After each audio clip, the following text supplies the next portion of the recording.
ബിസ്മില്ലാഹിർ റഹ്മാനിർ റഹീം. ഈ വാക്യത്തിനാണ് അറബിയിൽ അൽ ബസ്മല എന്ന് പറയുക. ബിസ്മില്ലാഹിർ റഹ്മാനിർ റഹീം എന്ന വാക്യം ചൊല്ലുമ്പോൾ നാം ശ്രദ്ധിക്കേണ്ട ചില കാര്യങ്ങളാണ് ഇവിടെ സൂചിപ്പിക്കുന്നത്.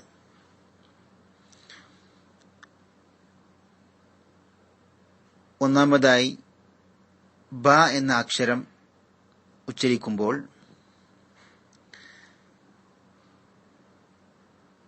നല്ലവണ്ണം കട്ടിക്കുറച്ച് ഉച്ചരിക്കാൻ പാടില്ല. മറിച്ച് ഹർഫുൻ ഷദീദ്, ഹർഫുൻ മജ്ഹൂർ എന്നൊക്കെയാണ് ഖുർആൻ പാരായണ ശാസ്ത്ര പണ്ഡിതന്മാര് ബാഇനെ കുറിച്ച് പഠിപ്പിച്ചിട്ടുള്ളത്. അഥവാ സീൻ, ഷീൻ പോലുള്ള അക്ഷരങ്ങൾ ഉച്ചരിക്കുമ്പോൾ ശബ്ദം, ശ്വാസം പുറത്തേക്ക് വരുന്നത് പോലെ ബ എന്ന അക്ഷരം ഉച്ചരിക്കുമ്പോൾ സംഭവിക്കുന്നില്ല. അപ്പോൾ ശ്രദ്ധിക്കുക, ബിസ്മില്ലാഹിർ റഹ്മാനിർ റഹീം, ബിസ്മില്ലാഹിർ റഹ്മാനിർ റഹീം എന്നിങ്ങനെ ഓതാൻ ശ്രമിക്കുക.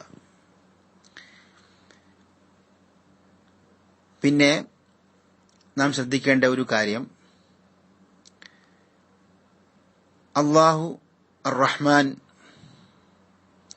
എന്നീ വാക്കുകൾ ഉച്ചരിക്കുമ്പോൾ അമിതമായി ദീർഘിപ്പിക്കാതിരിക്കുക. ചിലർ ഇപ്രകാരം ഓതാറുണ്ട്. അത് ശരിയല്ല. ബിസ്മില്ലാഹിർ റഹ്മാനിർ റഹീം.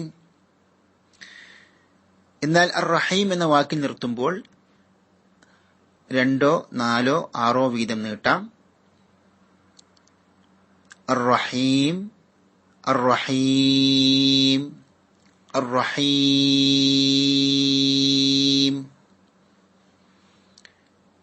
കൂടുതലായി നാം കേൾക്കാറുള്ള ഒരു അബദ്ധമാണ് അർ-റഹ്മാൻ, അർ-റഹീം എന്ന വാക്കുകൾ ഓതുമ്പോൾ ഹാഇന് പകരം ഹാ ആക്കി ഉച്ചരിക്കുന്നത് നാം പലപ്പോഴും കേൾക്കാറുണ്ട്. അത് ഒരു അബദ്ധമാണ്. നാം ഒഴിവാക്കേണ്ടതാണ്, ശ്രദ്ധിക്കേണ്ടതാണ് ആ അബദ്ധത്തിൽ ചാടാതിരിക്കാൻ. കാരണം അർ-റഹ്മാനും അർ-റഹീമും ഇരു വാക്കുകളും കാരുണ്യത്തിൽ നിന്ന് ഉണ്ടായതാണ്, കാരുണ്യത്തിൽ നിന്ന് വന്നതാണ്. അതുകൊണ്ട് ആ കാരുണ്യത്തിന്റെ അർത്ഥം സാധ്യമാകണമെങ്കിൽ ഹ എന്ന് തന്നെ ഉച്ചരിക്കണം. ഹ തൊണ്ടയുടെ മധ്യഭാഗത്ത് നിന്നാണ് പുറപ്പെടുന്നത്. ഹ ആണെങ്കിൽ തൊണ്ടയുടെ അങ്ങേയറ്റ താഴ്ഭാഗത്ത് നിന്നാണ് പുറപ്പെടുന്നത്. രണ്ടിന്റെയും ഉത്ഭവസ്ഥാനങ്ങൾ വ്യത്യസ്തമാണ്. അതുകൊണ്ട് ഒന്നുകൂടിയും ഈ വാക്യം നമുക്ക് ചൊല്ലാം. ബിസ്മില്ലാഹിർ റഹ്മാനിർ റഹീം. അസ്സലാമു അലൈക്കും വറഹ്മത്തുള്ളാഹി വബറകാതുഹു. ബിസ്മില്ലാഹിർ റഹ്മാനിർ റഹീം. അൽഹംദുലില്ലാഹി റബ്ബിൽ ആലമീൻ. വസ്സലാത്തു വസ്സലാമു അലാ റസൂലിൽ അമീൻ വഅലാ ആലിഹി വസ്ഹബിഹി അജ്മഈൻ. അമ്മാ ബഅദ്. സ്നേഹമുള്ള സഹോദരങ്ങളെ, സൂറ ഫാത്തിഹയുടെ ആയത്തുകളിലേക്ക് പ്രവേശിക്കുമ്പോൾ ഇനി നമുക്ക് പഠിക്കാനുള്ളത് ബസ്മലയെക്കുറിച്ചാണ്. പരിശുദ്ധ ഖുർആൻ പാരായണത്തിന് മുമ്പ് ബിസ്മില്ലാഹിർ റഹ്മാനിർ റഹീം എന്ന് ചൊല്ലുന്നതിനാണ് ബസ്മല എന്ന് സാങ്കേതികമായി പറയാറ്. പരമകാരുണികനും കരുണാനിധിയുമായ അള്ളാഹുവിന്റെ നാമത്തിൽ എന്നതാണ് അതിന്റെ അർത്ഥം. ഒരു സൂറത്തിന്റെ തുടക്കം മുതൽ പാരായണം ചെയ്യുമ്പോൾ ഈ ബസ്മല ചൊല്ലൽ നിർബന്ധമാണ്. എങ്ങനെ? ഒരു സൂറത്തിന്റെ തുടക്കം മുതൽ പാരായണം ചെയ്യുമ്പോൾ ഈ ബസ്മല ചൊല്ലൽ അത് നിർബന്ധമാണ്. അബൂബക്കർ സിദ്ദീഖ് റളിയല്ലാഹു അൻഹുവിന്റെ ഭരണകാലത്ത് ഖുർആൻ ക്രോഡീകരിച്ച് എഴുതപ്പെട്ട ഒന്നാമത്തെ മുസ്ഹഫ് മുതൽ എല്ലാ മുസ്ഹഫുകളിലും സൂറത്ത് തൗബ ഒഴിച്ചുള്ള മറ്റുള്ള 113 സൂറത്തുകളും അത് ആരംഭിക്കുന്നത് ഈ ബസ്മല കൊണ്ടാണ്, ബിസ്മില്ലാഹിർ റഹ്മാനിർ റഹീം എന്ന ആയത്ത് കൊണ്ടാണ് എന്ന് നമുക്ക് കാണാം. വല്ലതിന്റെയും സഹായം കൊണ്ട് നമ്മളൊരു പ്രവൃത്തി ചെയ്യുമ്പോഴാണ് അറബി ഭാഷയിൽ ബ എന്ന അർഫ് അതിന് കസർ കൊടുത്തുകൊണ്ട് ആ അക്ഷരം പ്രയോഗത്തിൽ ഉപയോഗിക്കാറുള്ളത്. നമ്മൾ കണ്ടു അഊദു ബില്ലാഹി എന്ന വാക്ക്, ആ വാക്യങ്ങൾ ഇസ്തിആദയിൽ അള്ളാഹുവോട് ശരണം തേടാൻ വേണ്ടിയിട്ടാണ് ബ എന്ന അർഫ്, ആ അക്ഷരം നമ്മൾ ഉപയോഗിച്ചിട്ടുള്ളത്. അതുപോലെ ബസ്മലയിൽ അള്ളാഹുവിന്റെ നാമത്തിൽ എന്ന അർത്ഥം ലഭിക്കുവാൻ വേണ്ടിയിട്ടാണ് ബ എന്ന ആ അർഫ് ബിസ്മില്ലാ എന്ന രൂപത്തിൽ ഉപയോഗിച്ചിട്ടുള്ളത്. ഒരു മുസ്ലിമിനെ സംബന്ധിച്ചിടത്തോളം അവൻ വല്ല പ്രവൃത്തിയും ചെയ്യുവാൻ വേണ്ടി ഉദ്ദേശിച്ചു കഴിഞ്ഞാൽ അവൻ ബിസ്മി കൊണ്ടാണ് ആരംഭിക്കേണ്ടത് എന്ന് പ്രവാചകൻ സല്ലല്ലാഹു അലൈഹി വസല്ലമയുടെ നബി സല്ലല്ലാഹു അലൈഹി വസല്ലമയിൽ നിന്ന് നിവേദനം ചെയ്യപ്പെട്ട ഹദീസുകളിൽ നമുക്ക് കാണാൻ കഴിയും. ഒരു നല്ല പ്രവർത്തനം ആരംഭിക്കുമ്പോൾ ആ നല്ല പ്രവർത്തനം ചെയ്യാനുള്ള പ്രചോദനവും കഴിവും സാഹചര്യവും നൽകുന്നത് അല്ലാഹു സുബ്ഹാനഹു വതആലയാണ്. അതൊരു അനുഗ്രഹമാണ് സഹോദരങ്ങളെ. ഈ അനുഗ്രഹത്തിന്റെ സ്മരണയും അതിനുള്ള ഒരു നന്ദിയും അതുപോലെ തന്നെ നമ്മൾ ചെയ്യാൻ പോകുന്ന ആ നല്ല പ്രവർത്തനം വേണ്ടതുപോലെ നിറവേറ്റുവാനുള്ള സഹായം, അതിന് തടസ്സമാകുന്ന കാര്യങ്ങളിൽ നിന്നുള്ള രക്ഷ, പ്രത്യേകിച്ച് പിശാചിന്റെ ഇടപെടലിൽ നിന്നുള്ള കാവൽ, ആ കാര്യം അള്ളാഹു സ്വീകരിക്കണമെന്ന തേട്ടം, ഇതൊക്കെ സഹോദരങ്ങളെ അള്ളാഹു അവൻ ഇഷ്ടപ്പെടുന്ന ദാസന്മാർക്ക് പ്രത്യേകമായി നൽകുന്ന അനുഗ്രഹമാണ്. അതുകൊണ്ടാണ് അള്ളാഹുവിന്റെ നാമം വാഴ്ത്തിക്കൊണ്ട് ഏതൊരു കാര്യവും ശുഭസൂചകമായി തുടക്കം കുറിക്കുവാൻ വേണ്ടി ഈ ബസ്മല നമ്മൾ ഉപയോഗിക്കുന്നത്.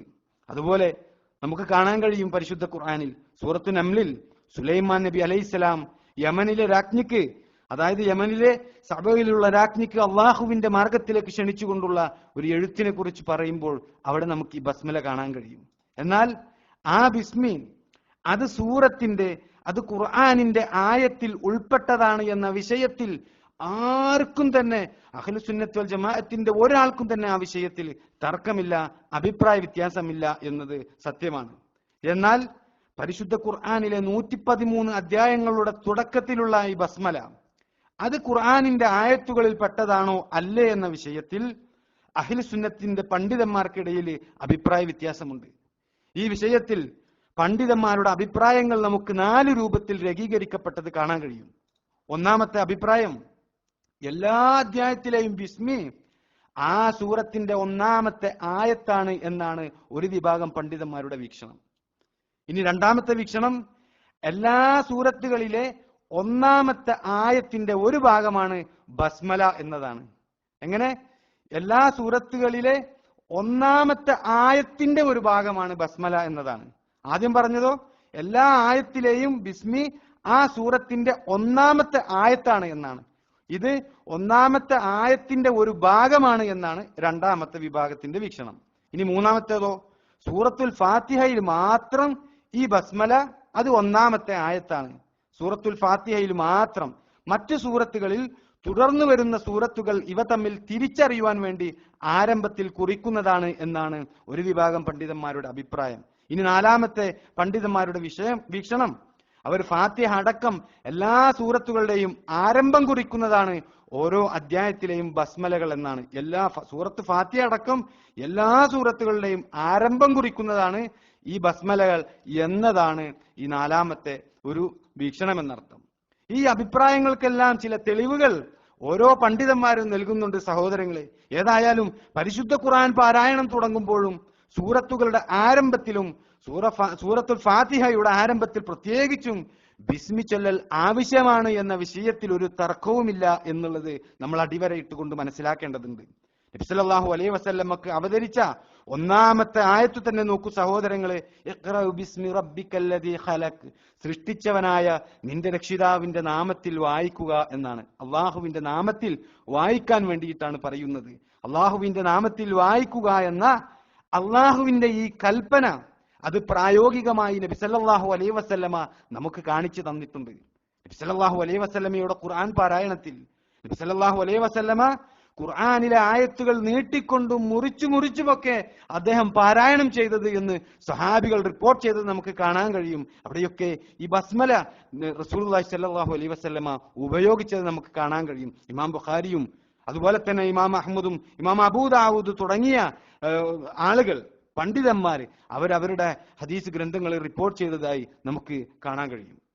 ഇനി അതുപോലെ തന്നെ ബസ്മലയെ കുറിച്ച് നമ്മൾ പറയുമ്പോൾ ഖുർആൻ പാരായണത്തിന്റെ അവസരത്തിൽ മാത്രമല്ല, നല്ലതും വേണ്ടതുമായ ഏതൊരു കാര്യം തുടങ്ങുമ്പോഴും അത് അള്ളാഹുവിന്റെ നാമത്തിൽ അഥവാ ബിസ്മില്ല എന്ന് പറഞ്ഞുകൊണ്ട് തുടങ്ങണമെന്ന് നബി സല്ലല്ലാഹു അലൈഹി വസല്ലമയുടെ സുന്നത്തിൽ അത് സ്ഥിരപ്പെട്ട, അത് അറിയപ്പെട്ട കാര്യമാണ് എന്ന് നമുക്ക് കാണാം.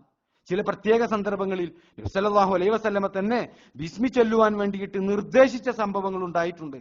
നൂഹ് നബി അലൈഹിസ്സലാം ജലപ്രളയത്തിൽ നിന്ന് രക്ഷപ്പെടുവാൻ വേണ്ടി കപ്പലിൽ കയറുന്ന അവസരത്തിൽ ബിസ്മില്ല എന്ന് പറഞ്ഞുകൊണ്ടാണ് അദ്ദേഹം കപ്പലിൽ കയറിയത് എന്ന് സൂറത്തുൽ ഹൂദിൽ 41-ാമത്തെ ആയത്തിൽ കാണാം. നബി സല്ലല്ലാഹു അലൈഹി വസല്ലമ നമുക്ക് പഠിപ്പിച്ചു തരികയാണ്, ആരെങ്കിലും വാഹനത്തിലേക്ക് കാലുവെച്ചാൽ 3 തവണ ബിസ്മില്ലാഹ് ബിസ്മില്ലാഹ് ബിസ്മില്ലാഹ് എന്ന് 3 തവണ പറയണമെന്നും ശേഷം വാഹനത്തിൽ കയറിയിരുന്നാൽ അൽഹംദുലില്ലാഹ് എന്ന് പറയണമെന്നും അതിനുശേഷം യാത്രക്കാരന്റെ ദുആ പഠിപ്പിച്ചു തന്നതും അലി റളിയല്ലാഹു അൻഹുവിൽ നിന്നും ഇബ്നു ഉമർ റളിയല്ലാഹു അൻഹുവിൽ നിന്നും ഇമാം തിർമിദി റിവായത്ത് ചെയ്ത ഒരു ഹദീസിൽ നമുക്ക് കാണാൻ കഴിയും. അതുപോലെ തന്നെ ഇസ്ലാമിക പ്രമാണങ്ങൾ പരിശോധിച്ചാൽ യമനിലെ രാജ്ഞിക്ക് സുലൈമാൻ നബി അലൈഹിസ്സലാം അയച്ച കത്തിന്റെ ആദ്യത്തിൽ തന്നെ ബിസ്മില്ലാഹിർ റഹ്മാനിർ റഹീം എന്ന് അത് മുഴുവനായും, ആ ബസ്മല മുഴുവനായും എഴുതിയത് സൂറത്തുൽ ഹൂദിലെ 41-ാമത്തെ ആയത്തിൽ കാണാം. അതുപോലെ തന്നെ മക്ക മുശ്രിക്കുകളുമായി ഹുദൈബിയ സന്ധിയിൽ ഒപ്പുവെക്കുന്ന സമയത്ത് റസൂലുള്ളാഹി സ്വല്ലല്ലാഹു അലൈഹി വസല്ലമയുടെ നിർദ്ദേശപ്രകാരം അലി റളിയല്ലാഹു അൻഹു തയ്യാറാക്കിയ എഴുത്തിലും ബിസ്മി മുഴുവനും അദ്ദേഹം എഴുതിയിരുന്നു. ഈ ബസ്മല മുഴുവൻ അദ്ദേഹം എഴുതിയിരുന്നു. എന്നാൽ അതിലെ അർ റഹ്മാൻ റഹീം എന്നത് വായിക്കുവാൻ വേണ്ടിയിട്ട് അന്നത്തെ ശത്രുക്കൾ ആവശ്യപ്പെടുകയും വെറും ബിസ്മില്ലാ അള്ളാഹുവിന്റെ നാമത്തിൽ എന്ന് മാത്രം എഴുതിയാൽ മതി എന്നുള്ള രൂപത്തിൽ അന്ന് ശത്രുക്കൾ, മക്കയിലെ മുശ്രിക്കുകൾ ആവശ്യപ്പെട്ടതിന് അനുസരിച്ച് നബി സല്ലല്ലാഹു അലൈഹി വസല്ലമ അത് അംഗീകരിക്കുകയും ആ ഹുദൈബിയ സന്ധി രേഖപ്പെടുത്തിയ സമയത്ത് ബിസ്മില്ല എന്ന് എഴുതിക്കൊണ്ടാണ് ആ എഴുത്ത് അതല്ലെങ്കിൽ ആ സന്ധി അവർ തയ്യാറാക്കിയത്. അതുപോലെ തന്നെ തന്റെ ഇണയുമായി ലൈംഗിക ബന്ധത്തിൽ ഏർപ്പെടുന്ന സമയത്ത്, അതുപോലെ തന്നെ ഭക്ഷണം കഴിക്കുന്ന സമയത്ത്, അങ്ങനെ വിവിധ സന്ദർഭങ്ങളിൽ ബിസ്മി ചൊല്ലുവാൻ വേണ്ടി നബി സല്ലല്ലാഹു അലൈഹി വസല്ലമ നമ്മെ പഠിപ്പിച്ചിട്ടുള്ളത് നമുക്ക് കാണാൻ കഴിയും. ഇനി സഹോദരങ്ങളെ, നമ്മളുടെ ഉറക്കെ ഓതുന്ന, നമ്മുടെ നമസ്കാരത്തിൽ ഉറക്കെ ഓതുന്ന ആയത്തുകളുണ്ടല്ലോ, ആ ഉറക്കെ ആയത്തുകൾ ഓതുന്ന നമസ്കാരത്തിൽ നമ്മൾ ബിസ്മി അത് ഉറക്കെയാണോ പതുക്കെയാണോ ചൊല്ലേണ്ടത് എന്നുള്ള വിഷയം, ഈ വിഷയത്തിൽ പണ്ഡിതന്മാർക്കിടയിൽ ധാരാളം അഭിപ്രായ വ്യത്യാസമുള്ള ഒരു വിഷയമായിട്ട് നമുക്കതിനെ കാണാൻ കഴിയും. അഭിപ്രായ വ്യത്യാസം എന്ന് പറയുമ്പോൾ സഹോദരങ്ങളെ, നമ്മൾ ഗൗരവമായി പഠിക്കേണ്ട ഒരു കാര്യമുണ്ട്. അൽ വസായിലുൽ ഖിലാഫിയ എന്ന വിഷയം, ഈ വിഷയം ചർച്ച ചെയ്ത പണ്ഡിതന്മാർ, അതായത് അഭിപ്രായ ഭിന്നതയുള്ള വിഷയങ്ങൾ ചർച്ച ചെയ്ത അഹ്ലുസ് സുന്നത്തി വൽ ജമാഅത്തിന്റെ പണ്ഡിതന്മാർ ഈ അഭിപ്രായ വ്യത്യാസങ്ങളെ 2 ഇനങ്ങളായിട്ട് അവർ തരം തിരിച്ചിട്ടുള്ളത് കാണാൻ കഴിയും. ഒന്ന് അൽ ഖിലാഫുൽ ഖവിയ്യ, അത് ശക്തമായ അഭിപ്രായ വ്യത്യാസമാണ്. ഈ അഭിപ്രായ വ്യത്യാസം എന്ന് പറയുന്നത് അൽ ഖിലാഫുൽ ഖവിയിൽ, അത് ശക്തമായ അഭിപ്രായ വ്യത്യാസം എന്ന് പറയുമ്പോൾ 2 ഭാഗത്തുമുള്ള പണ്ഡിതന്മാർക്ക് അവരുടെ വാദങ്ങൾ സ്ഥാപിക്കുവാനുള്ള തെളിവുകൾ അവരുടെ ഭാഗത്ത് ഉണ്ട് എന്നുള്ളതാണ്. എങ്ങനെ? 2 ഭാഗത്തുമുള്ള ആളുകൾക്ക് അവരുടെ വാദങ്ങൾ തെളിയിക്കുവാനുള്ള തെളിവുകൾ ഹദീസിൽ നിന്നോ അതല്ലെങ്കിൽ ഖുർആനിൽ നിന്നോ ഹദീസിൽ നിന്നോ അവർ മനസ്സിലാക്കിയത് അവർക്ക് സ്ഥാപിക്കാൻ വേണ്ടി കൊണ്ടുവരുവാൻ വേണ്ടിയിട്ട് കഴിയും. ഇനി രണ്ടാമത്തെ ഇനം ഏതാ? രണ്ടാമത്തെ ഇനം അത് അൽ ഖിലാഫുൽ വഈഫാണ്, ദുർബലമായ അഭിപ്രായ വ്യത്യാസമാണ്. ദുർബലമായ അഭിപ്രായ വ്യത്യാസം എന്ന് പറഞ്ഞു കഴിഞ്ഞാൽ, ഒരു ഭാഗത്ത് ഒരു വിഭാഗം പണ്ഡിതന്മാരുടെ അടുക്കൽ കൃത്യമായ തെളിവുകൾ ഉണ്ടായിരിക്കും. അവർ പറയുന്ന വാദം ശരിയാണ് എന്ന് സ്ഥാപിക്കുവാനുള്ള തെളിവുകൾ അവരുടെ ഭാഗത്തുണ്ടായിരിക്കും. എന്നാൽ മറുവിഭാഗത്തുള്ള പണ്ഡിതന്മാർ അവരുടെ വാദം അങ്ങേയറ്റം ദുർബലമായ വാദങ്ങളായിരിക്കും. അവർക്ക് കൊണ്ടുവരുവാൻ വേണ്ടത്തക്ക രൂപത്തിലുള്ള തെളിവുകൾ ഖുർആനിൽ നിന്നോ ഹദീസിൽ നിന്നോ കൊണ്ടുവരുവാൻ വേണ്ടിയിട്ട് അവർക്ക് ഉണ്ടാവുകയില്ല എന്നുള്ളതാണ്. അപ്പോൾ ഈ വിഷയം, നമസ്കാരത്തിൽ നമ്മൾ ഈ ബിസ്മില്ല എന്നുള്ള ആ ബസ്മല അത് നമ്മൾ ഉറക്കെയാണോ പതുക്കെയാണോ ചൊല്ലേണ്ടത് എന്ന വിഷയത്തിലുള്ള അഭിപ്രായ വ്യത്യാസം അത് ഖിലാഫുൽ ഖവിയാണ്. അത് അൽ ഖിലാഫുൽ ഖവിയാണ്, ശക്തമായ അഭിപ്രായ വ്യത്യാസമാണ്. രണ്ട് വിഭാഗത്തുമുള്ള പണ്ഡിതന്മാർക്ക് അവരുടെ വാദങ്ങൾ സ്ഥാപിക്കുവാനുള്ള തെളിവുകളുണ്ട് എന്നർത്ഥം. ബിസ്മി ഖുർആനിലെ ആയത്താണോ അല്ലേ എന്നുള്ള വിഷയത്തിൽ, ആ വിഷയത്തിലുള്ള അഭിപ്രായ വ്യത്യാസമാണ് ഈ വ്യത്യസ്ത നിലപാടുകൾക്കുള്ള കാരണം എന്നുള്ളതും ഇതോടൊപ്പം നമ്മൾ മനസ്സിലാക്കേണ്ടതുണ്ട്. എന്തുകൊണ്ട് ഈ രൂപത്തിലുള്ള വ്യത്യാസം വന്നു? ബിസ്മി ഉറക്കെ ഓതണോ പതുക്കെ ഓതണോ എന്നുള്ള വിഷയം, അതിന്റെ അടിസ്ഥാന കാരണം ബിസ്മില്ലാഹിർ റഹ്മാനിർ റഹീം എന്നുള്ളത് അത് ഖുർആനിലെ ആയത്താണോ അല്ലയോ എന്നുള്ള വിഷയത്തിലുള്ള അഭിപ്രായ വ്യത്യാസമാണ് എന്നർത്ഥം. ഇമാം ഷാഫി റഹിമഹുല്ലാ അദ്ദേഹത്തിന്റെ അഭിപ്രായത്തിൽ ഫാത്തിഹയുടെ ഒരായത്താണ് ബസ്മല. ബിസ്മില്ലാഹിർ റഹ്മാനിർ റഹീം എന്നുള്ളത് സൂറത്തുൽ ഫാത്തിഹയിലെ ഒരു ആയത്താണ് എന്നാണ് ഇമാം ഷാഫി റഹിമഹുല്ലയുടെ അഭിപ്രായം. ഇതിന്റെ അടിസ്ഥാനത്തിലാണ് ബസ്മല ഉറക്കെ ഓതണമെന്ന് ഇമാം ഷാഫി റഹിമഹുല്ല അഭിപ്രായപ്പെട്ടിട്ടുള്ളത്. എന്നാൽ ഇമാം അബു ഹനീഫ റഹിമഹുല്ല, ഇമാം മാലിക് റഹിമഹുല്ല, ഇമാം അഹ്മദ് ബിൻ ഹംബൽ റഹിമഹുല്ല, ഈ മൂന്ന് ഇമാമിയങ്ങളുടെയും അഭിപ്രായം ബസ്മല ഖുർആനിലെ ആയത്തല്ല എന്നുള്ളതാണ്. അതുകൊണ്ട് തന്നെ ഈ പണ്ഡിതന്മാർ ഇവർ സൂറത്തുൽ ഫാത്തിഹയെ ഗണിച്ചിട്ടുള്ളത് അതിലെ 7 ആയത്തുകളാണ് സൂറത്തുൽ ഫാത്തിഹയിലുള്ളത് എന്നുള്ള വിഷയത്തിൽ തർക്കമില്ല. പരിശുദ്ധ ഖുർആൻ അത് പ്രഖ്യാപിച്ചിട്ടുള്ള കാര്യമാണ്. നമ്മൾ കഴിഞ്ഞ വിഷയം അതിനെക്കുറിച്ച് ചർച്ച ചെയ്തു. എന്നാൽ അവർ എങ്ങനെയാണ് സൂറത്തുൽ ഫാത്തിഹ എണ്ണുന്നത്?